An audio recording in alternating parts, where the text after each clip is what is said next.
I would like to welcome everybody to our final session of what has been, I think, a really welcome 3 days to connect with everybody again. In fact, I wrote a little introduction, which I want to read to you now.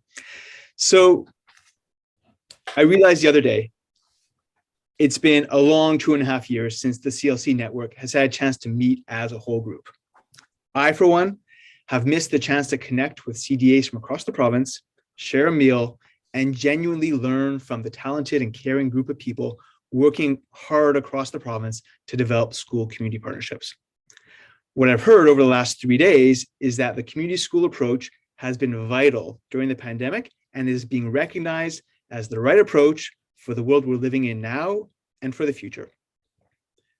I want to take a moment to thank all the CDAs that have presented and participated in the planning committee.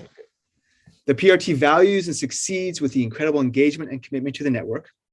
And the work of the conference planning committee helped create sessions that respond to the needs of the network and highlights priorities to learn and to lead. Now, we've been part of so many wonderful sessions over the last 3 days. At some point, all the lessons and takeaways are becoming jumbled in our heads. And for this reason, we wanted to host a wrap-up session that we're calling Leveraging Our Learning, to take the time to reflect and make our own meaning. To help with this, I'm really pleased to work with somebody that we saw yesterday who offered a spoken word performance. It's my pleasure to introduce Rowan Higgins, an award-winning spoken word artist, an educator, a mental health first aid facilitator. Rowan is a founder of The Elevated Creative, where her mission is to elevate her audience with important life skills such as self-care, resilience, leadership, creative literacy, and community well-being. An active special care counselor for over 20 years, as well as a community change agent, Rowan is dedicated to raising others up and to help get unstuck and tap into their genius zone. So with that, I would like to pass the mic over to Rowan. Hi, Rowan. Hello, everyone. Thank you so much for having me. Thank you for that introduction. And I am sure you all have gone through this marathon of events. There must be so much going in your mind. And I really hope it was uplifting and it's going to help you moving forward from like a space of heart leadership. So I'll just jump right in. Thank you for that introduction. So I don't know how to introduce myself. I love it. But what I would say is I'm going to start right of just this whole theme of revitalizing our schools and communities. I'm going to ask you all, here's my number one rule, is that you see yourselves like a serious athlete, okay? And we're going to do what I call keyboard Olympics. Y'all ready? So you can use the chat. You can raise your hand when I do cue you for that. I'll be giving some different prompts. That's right. Let's get them fingers stretched, you know? And yeah, feel free to engage. And I just want you to focus on the word community. Can anyone tell me what community means? Right in the chat.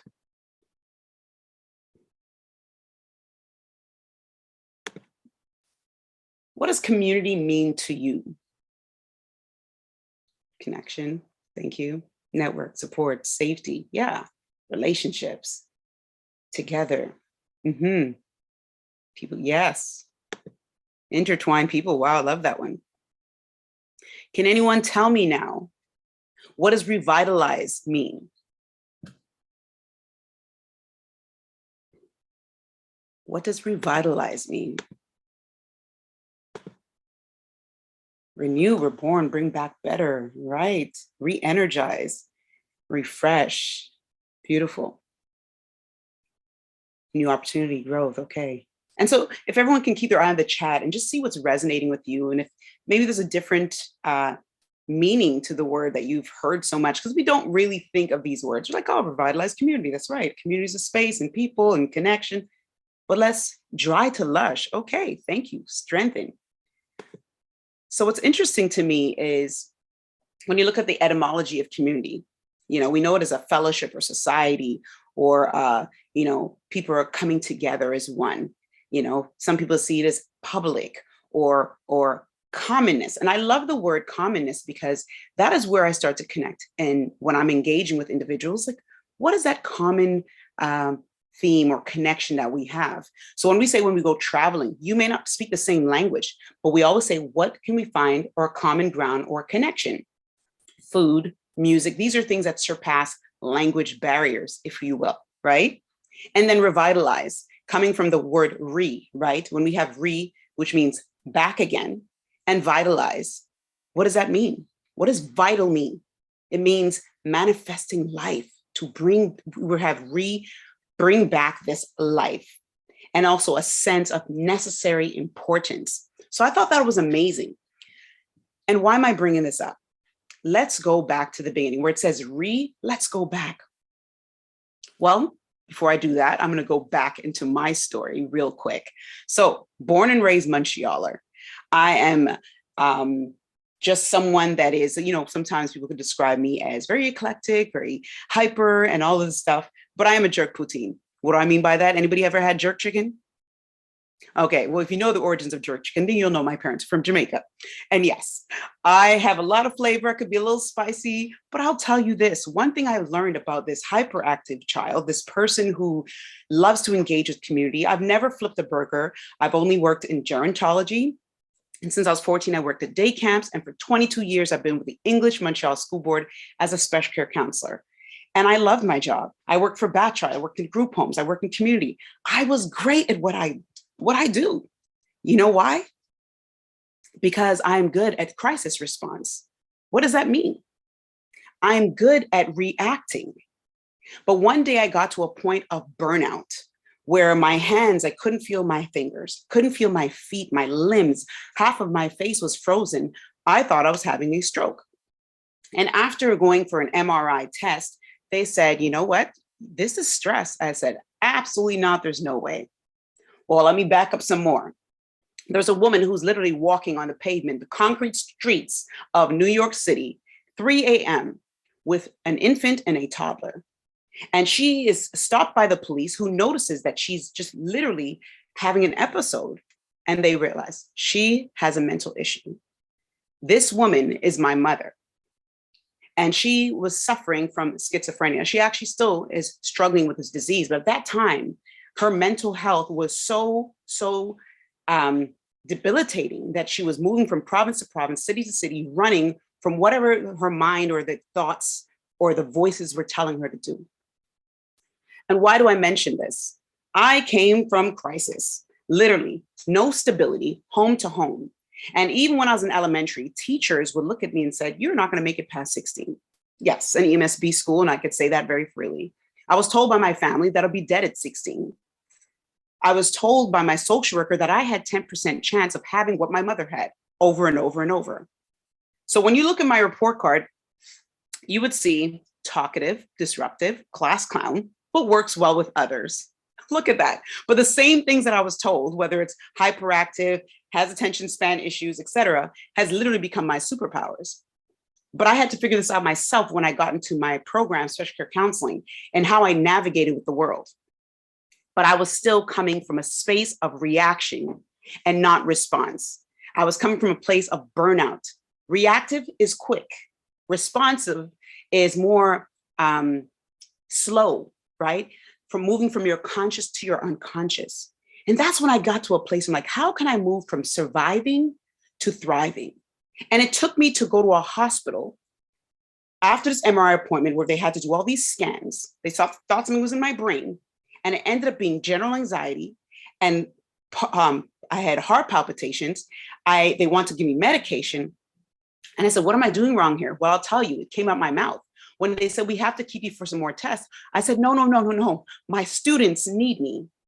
24 years old, going to Concordia, 3 jobs. And that's the first thing that came out of my mouth. And at that point, I never took a day off. I never used my personal days.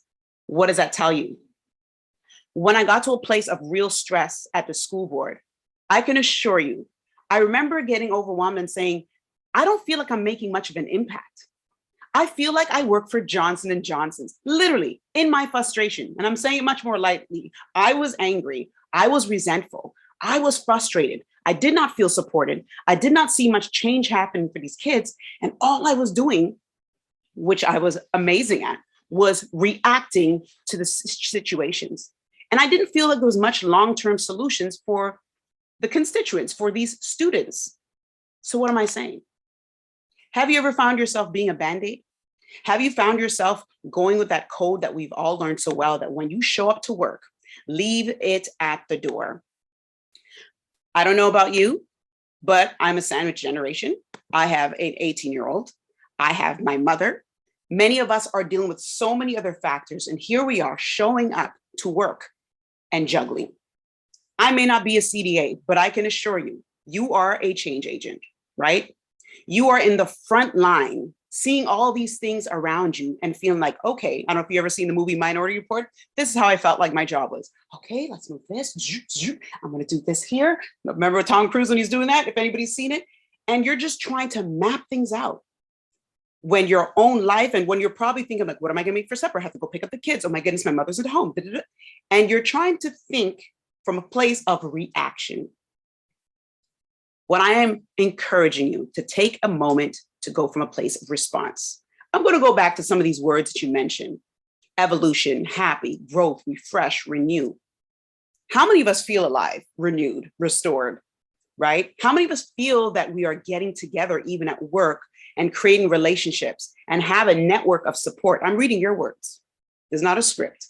This is the chat. How many of us actually feel that? And yes, rushing all the time, not being present. So I started to learn to find my guiding words on a personal level. I do vision board parties, I do coaching for creatives, and coming from a high performance place. And then I realized my words used to be, you know, when people have New Year's resolutions, I just had words. Before the pandemic, focus, deliberate, action, resilience, and, you know, all these very masculine, gotta get these words done. Well, the pandemic hit. And I was like, grace, gratitude, being anchored, carefree. And this is new for me because I'm a high performer. Let's go, got to get this, your schedule, 2 agendas. And I'm like, you just need to go in cruise control and be still. Why am I saying all this? Well, I used to be that person that was focused, even in my coaching. How can I help you wake up in the morning and do what you have to do and be your best self? How about you just be? Human beings know how to human, but the one thing we have challenges with is just being. So before you can pour into others, right? Well, we know we can't pour from an empty cup, but before you try to even nourish your plants, even feed your kids, even read them a bedtime story, I need you to take a time to pause and mother yourself, nurture yourself, plant that seed, cultivate. But before we do all these things, we need to know that before you even do self-care, we do what we call community care. I remember in the pandemic, all these influencers that were just selling yoga pants and posing for certain things. All of a sudden, everybody was self-care. I'm like, okay, I need to take this off my bio. I don't want to do self-care anymore. Because I realized in North America, what self-care was more about, okay, hydrate, which is definitely necessary. Taking care of you, taking time out. Have an amethyst scrub. That is luxurious. For a mother who has 6 kids and cannot navigate and even drop her kids off to school because she is an infant and her job starts and she's telling the older one, you have to stay home and take care of the kids. And they're missing school. An amethyst scrub is not working for her. What can people in the community do for her? She needs that support, that network. She needs time to be restored and she needs respite. And this is the lens that I had to start coming from. One, before anyone else, before all these pockets of different individuals or my network for me. Before I put on the amethyst scrub, what am I missing? What is that missing link? So here's the question.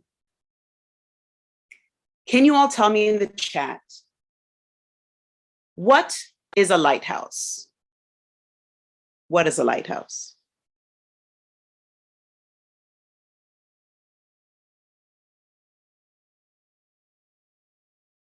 Okay, what is the purpose of a lighthouse? Okay, guidance, guiding light, beacon, safe port. That's right. Warning for rocks, safety, guide ships, not hit the rocks, a safe spot. That's right, anti-crash device, stopping ships from hitting the rock, safety, light. Yes, exactly. We usually view lighthouses to be a symbol of hope and security. When you look at paintings, it's so beautiful. There's nautical colors, you know. They are beacons of light. They provide guidance, a safe passage to sailors, protect them, not just their lives, but even the land nearby, right? We have learned that a lighthouse says, stay away, danger, beware, come this way. We are a harbor. We're positioning ourselves to be a lighthouse for others. That is who we are. We are a lighthouse. And I asked myself, how does care inform the way you engage with your community stakeholders? Right? We're here and we're saying, okay, we're here to help them heal. Some people are going through shame and different things, but we first have to dismantle the harmful beliefs that we have, not just for others, as we learn in anti-racism and DEI workshops, but we have harmful beliefs of how we navigate in this time. So if we are, I'm saying this, if we are a lighthouse, I'm going to ask you this. When is the last time you checked your light bulb? Fact is, in our line of work, many times we don't. We wait for burnout. We wait for a divorce. We wait for a death in the family, and everything comes crashing down, which you're not realizing there's layers. I don't know about you, but when I went through my first burnout at work, we have EAP, right? We go for that therapy. And for me, it was, by that time, literally the psychologist was like, that's a lot. It's only 6 sessions. Do you have something lighter you want to deal with? I was like, wow. Well, I have 20 years of stuff to unload. Because when I was Johnson & Johnson Band-Aid, all I did was react, did not get support. Nobody was offering me that support. And I can assure you, you may not have it either at work when there is a crisis. And I'm not speaking about literally on the job or in that school space. It may be with your other community networks, or something on the news where we see a student was shot or stabbed, or even a teacher was stabbed in the school. How do you feel being in a building when these things happen? And that's why, before we can answer questions like, how can I help them deal with their shame? How can I help them change their scripts? Before we can make it all make sense, right? As I don't know if you know the term, make it make sense is a term. It's very, this Gen Z's language. Make it make sense. Before we can make it make sense of what are the gaps between the challenges and solutions out there, how can I make an impact? Before we can make sense of what's being done to address this right now, here in my school, my organization, and my community's network, before we can make it make sense, how am I contributing to impact? How can we solve a problem over focusing on their needs versus my job description? Before we can make it make sense, check yourself from your head and heart and ask, how can I just connect with me and my purpose? How can I connect with my core values? That's a workshop in itself. But going back to why I started this job was something that helped me heal when I'm done. I'm quitting, burnout. Let's be real. Some of y'all have had this moment. What am I doing here? I'm not even getting enough money for this. You know what I mean? I remember in my 20s, my late 20s, saying things like, some of my kids are making more money with a lemonade stand. That was resentment. That was bitterness, because I was losing track of my purpose in all of this, not just their needs. So the journey to authentic change is who is supporting me in all of this. It is that self-care, but better yet, it's the community care. And then when I'm caring for me, it's the exchange. The deeper work starts with you, centering yourself, anchoring yourself, because we're all conditioned in a way of knowing. So once we know, what do I know about myself? Then we can ask the same question, literally apply the same blueprint to those we are serving. So when it comes to student motivation, and you see them literally reacting a certain way, think about it. They're surviving, especially after a pandemic. What can we do? They're late, they're showing up late, they're not doing their work, they're disorganized, they're fighting, whatever it might be. Okay, well, what is the challenge here? Right away, we're good at solutions. Let's be real, we're good at solutions. But what is something that we can do? One, stop trying to do these things in silos. Don't try to be unique. Because the beautiful thing about social change is using the limited resources and creating more value by shifting a broken system. So don't try to be a hero. I've been that. Don't try to be a savior. Leave that to Jesus. Do not work in silos. We have a plethora of connections, and that's a beautiful thing of the gaps that are there. There are connections. So you can say, okay, in this area, let's say you work in West Island, a school in West Island. Okay, is there an organization that's doing this already? Who in the school can assist me with this? And you work together. That's community care.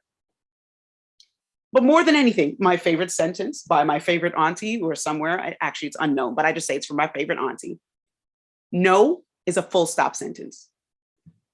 That's my favorite quote. No is a full stop sentence. So it's the shortest sentence ever in all of my little books of self-care. No exclamation mark, period. No explanation. So if you find yourself doing things, you're the caretaker, the nurse, the principal, you're doing every other role, including your own, and you're wondering why you're tapping out, or you're wondering why you're not serving, why you're serving from an empty cup. So I will say this.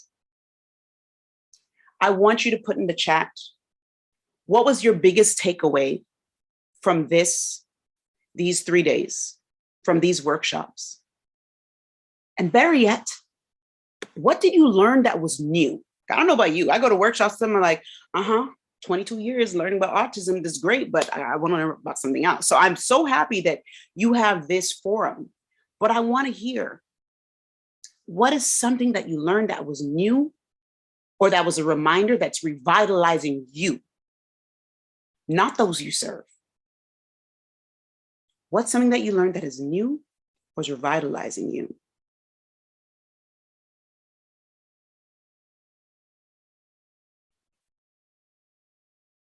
Take that moment to type it in the chat.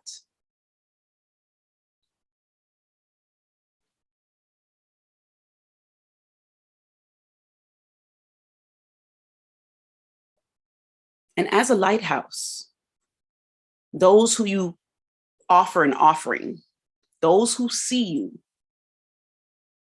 how do they see you in this answer? I want it to come out just in different places. How do they see you? The people you serve, how are they seeing you?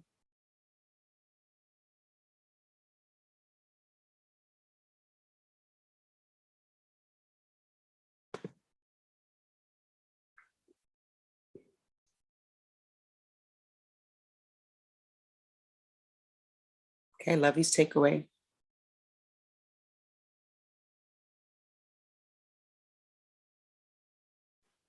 So those that you serve, how do they see you as a lighthouse?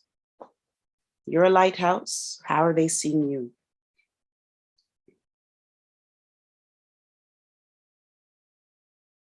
That's right. They see you as an advocate. Thank you for sharing, by the way. Thank you for your engagement, for being amazing Olympians. Students, parents, colleagues, people in your network. How do they see you? Because it goes beyond those you think you're hired for. And that's a mistake we make in our jobs. A lot of times we're thinking who we're hired for. It's okay. For me, I was thought as a student, but I was support staff. I was also there for the teachers and the principals. But then I realized I'm there for the whole community. When a social worker comes in, you have an engagement. The psychologist, you're speaking to people at the school board. How are they seeing you? You are that lighthouse. You all said it's for safety, to bring them to bay, to show them the path. As a partner, as a jack of all trades. Well, yes, a bridge.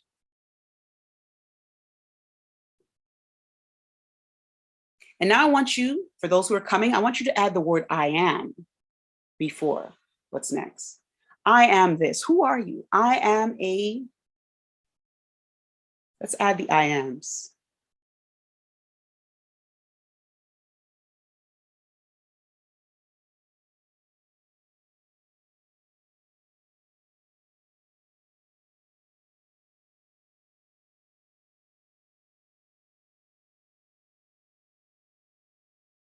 Okay.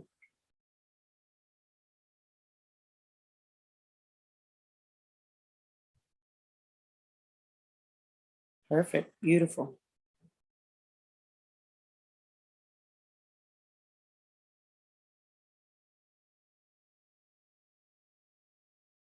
And moving forward,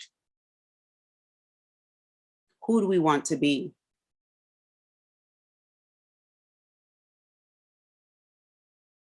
Or how will you be remembered?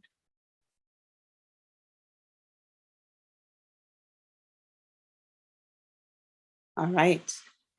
Thank you. Full person. Ooh, I love that. I actually felt that expansion. All right, so we're going to pause. Two more comes in, that's fine. So I want to share something with you before I close. First, I want to thank each and every one of you for your engagement, for your thoughts, for your exchange. This is a gift to me as well. It's an honor to be part of this. But I want you to listen to this. This is written by a collective of poets. Some of you in other workshops might have even heard of these poets. They've been together for a little bit. I am here as a connector.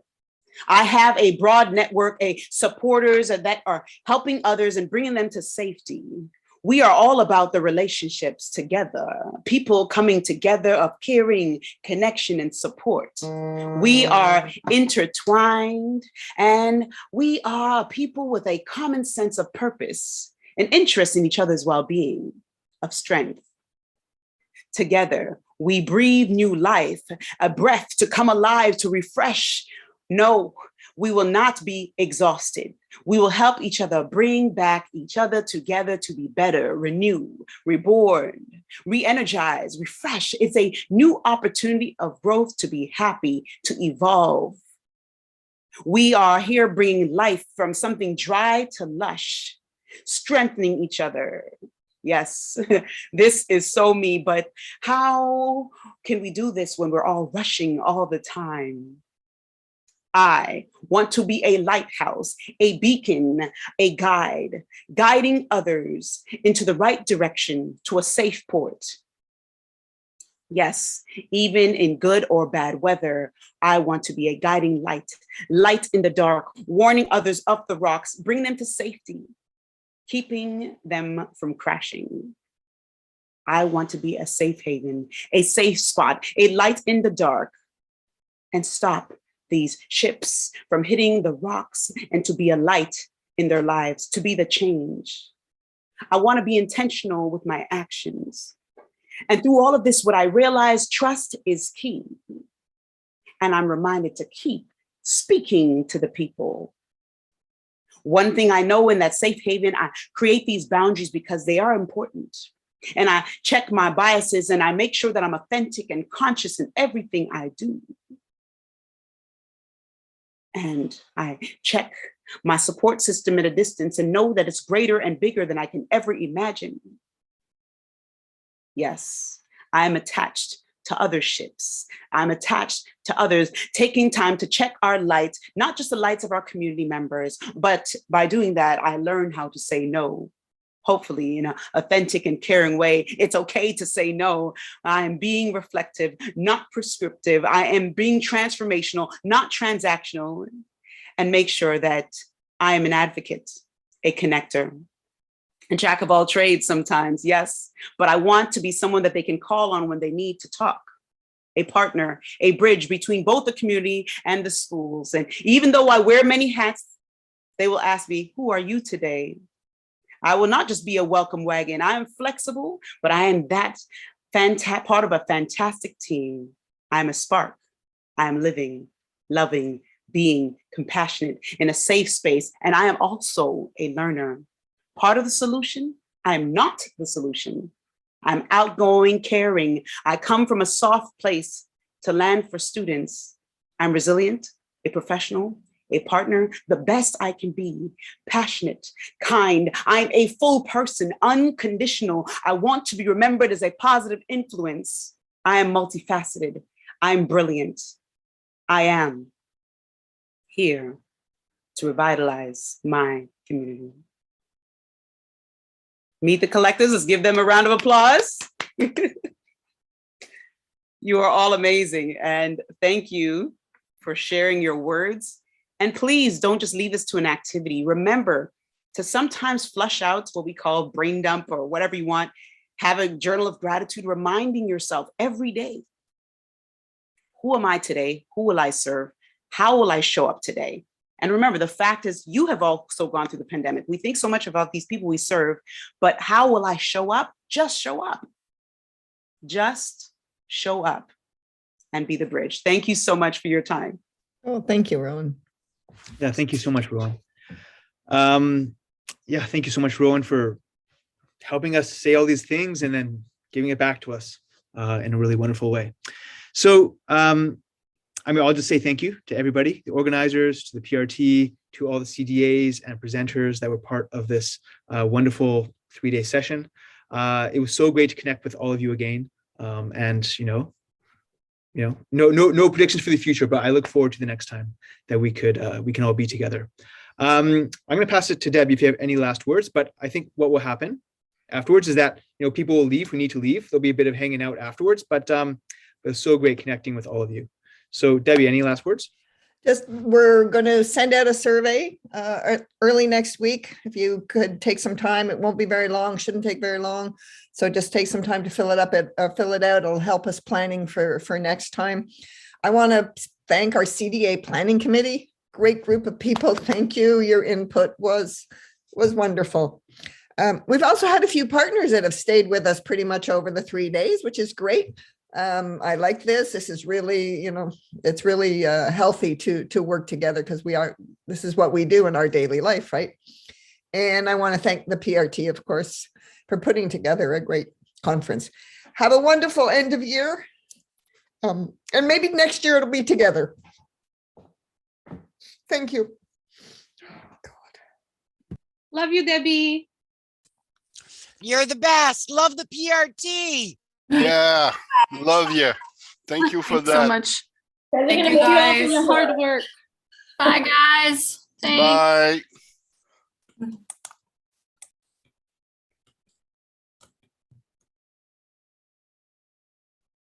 Bye. Thanks, Rowan. We'll be in touch, but I think you hit the spot. Well, great. I didn't Great, expect all this beautiful engagement. I'm happy they were there. I was like, So okay, it's good. gonna be a little longer. So thank you. Yeah, awesome way to end it for sure. Thank you. Awesome. That was beautiful. We'll be in touch. Thank you again. Okay, We've take had care, everyone. requests for your poem from yesterday, so yeah. So Yeah, I'm I'll definitely share that with sharing everybody. Perfect.